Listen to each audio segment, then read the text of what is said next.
Auntie Claire, ilabas mo nga sa amin ang magkano ang budget ng Office of the President sa travel. Ilabas mo sa amin. Saka magkano na ang nagastos nyo.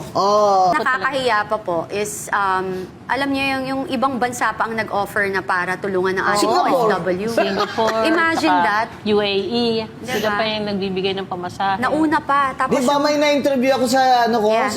sa Facebook ko? Na galing siyang Dubai survivor siya. Sila lang daw nagbayad ng kanilang ticket. Diba, nakakalungkot. Meron Kasi pang isang kailangan na takot na sila. Meron pang isang taga-embassy na pinagagalitan pa yung OFW kasi humingi ng tulong doon sa embassy. Ang balita ko, natanggal na raw yung taong yun. Pero totoo naman ang sinabi niya doon, ma'am. Sabi niya, wala Walang talagang pera budget. pinapadala Maynila eh.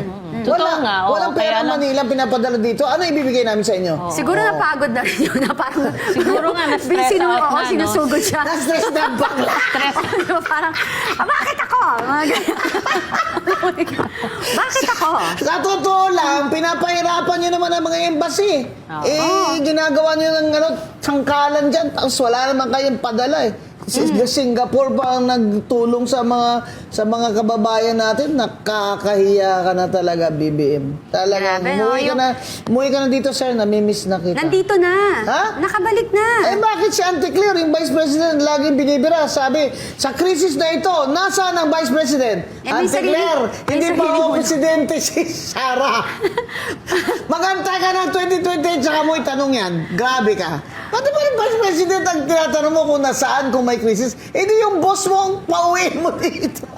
Mama Bing, nagtataka ka pa ba? May sariling mga mundo yan. Bigay mo na sa kanila yung... Ito talaga. Auntie Claire, ilabas mo nga sa amin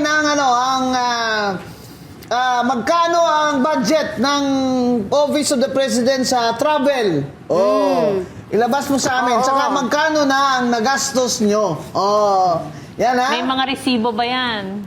Tama. Confidential fund mo na 4 billion.